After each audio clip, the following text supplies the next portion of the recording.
Well, the House of Representatives has ordered a probe into MOWA's funding. They are looking into its governance and establishment as well, following concerns about transparency and the potential for foreign influence.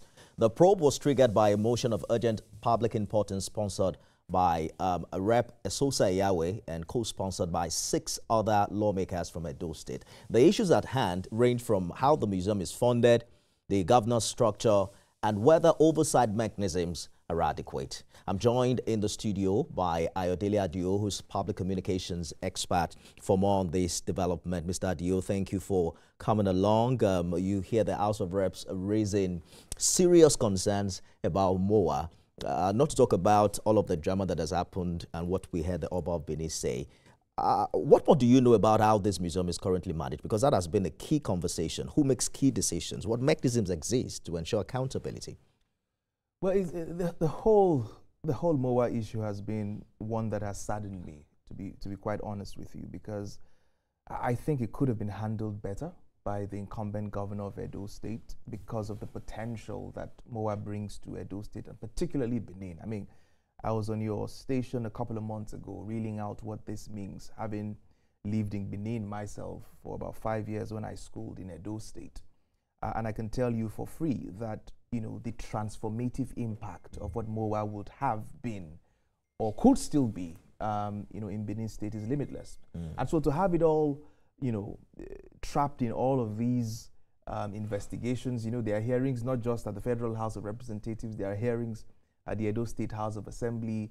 There are all sorts of, you know, committees set up to investigate what for me has been an entirely transparent process. You know, from the way that they have raised their funding to the collaborations that they have, you know, built together up until this very point, to the global institutions that have also lent their support to this institute, it's been 100% transparent. And I found it very worrying that, you know, rather than focus on the potential that this brings for Benin, you know, people, and of course Edo State generally, especially I'm talking about its economic benefit, we seem to be grappling with the politics of the matter. But that is one way.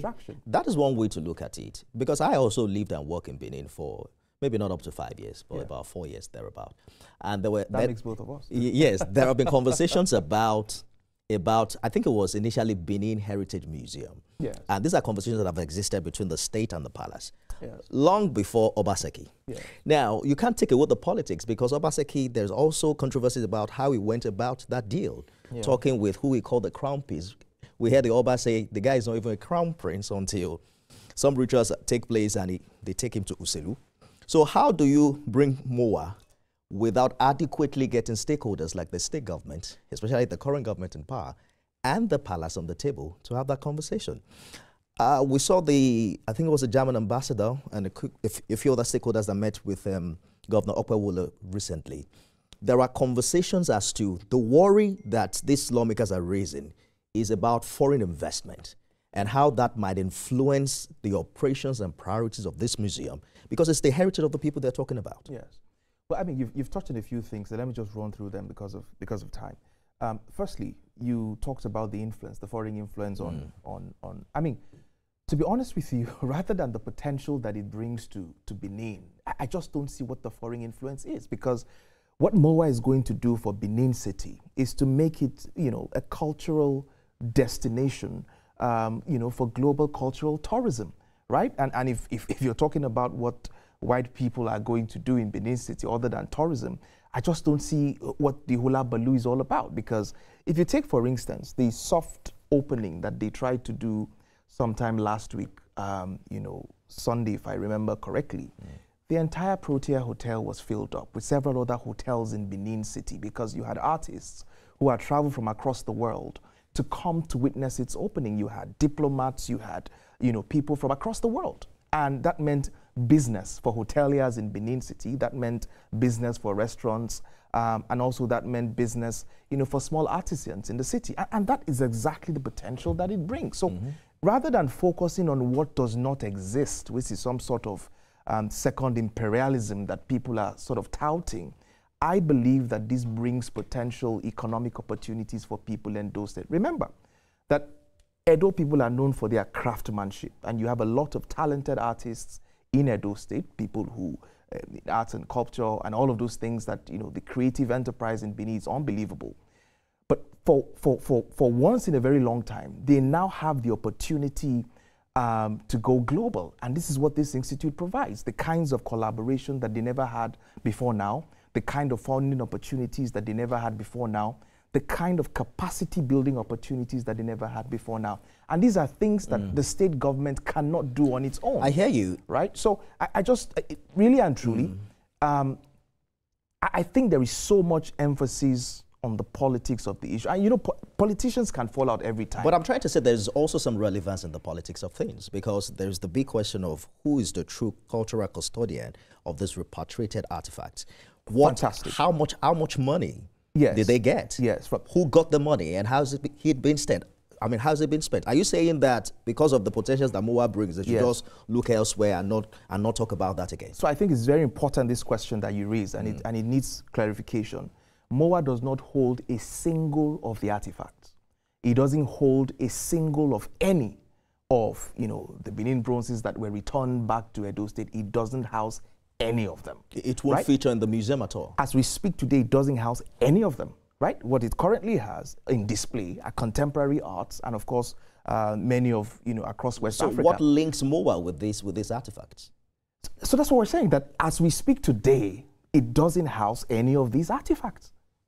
So the propaganda that is going to steal the artifacts or collect what was supposed to be meant for the Edo people, it's just cheap propaganda and blackmail. It doesn't house any of these things. Like I said, there was a soft opening and people could see for themselves that it was filled with contemporary art. And, and that's why it's important to stop peddling this misinformation, because it doesn't house any of these things, even though it has the infrastructure upon which it can house many of these artifacts in the way that they were housed when they were in the UK or in France or in Germany. It has that capacity to be able to do that and to preserve it for a long period of time. And of course, I believe they'll be happy, to house it if given to them by the Oba of Benin.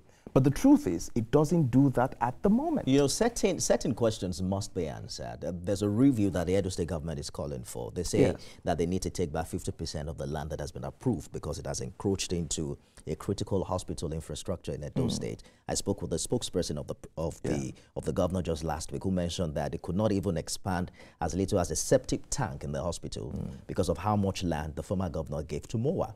There is how are these stakeholders willing to bring to the table the Benin Palace, which I believe is a critical stakeholder in this? Are you saying that these things are not possible to achieve within the time frame, and we see MOWAA established and move on with all the fine attributes that you've spoken about?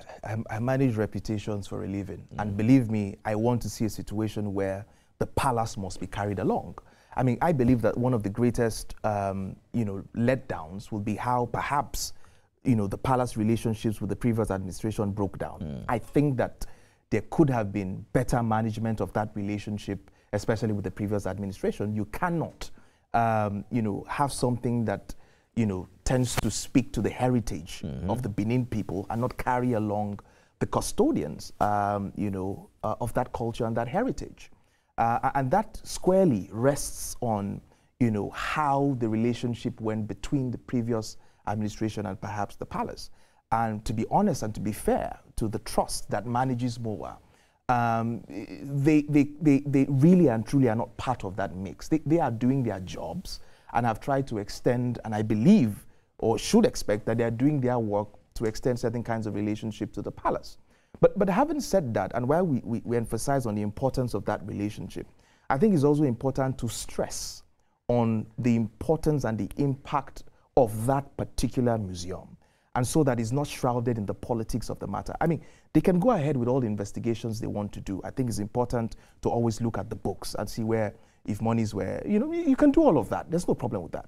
But let's not lose sight about the fact that you have in your city what can create at least 25,000 jobs. You have in your city what can create opportunities for artists, for craftsmen who can put their products on the global market. All right. And they can attract funding and capacity building. You have in your city what can bring hundreds of thousands of tourists from across the world to fill your hotels, to fill your restaurants, to fill your bars, and extract income tax for the state government. I think that's the big picture that the Edo state government and the governor should be looking at. And if I were him, trust me, I'll be soaking up all the energy in the room, taking all the shine from the previous administration and make this project my own baby, because it has a transformational effect, you know, for not just the economy of Edo State, but for the young people. Edo State is filled with predominantly young people, and the opportunities that I present for them, you know, you can't just exhaust it. And I think he should be leading, you know, from the front.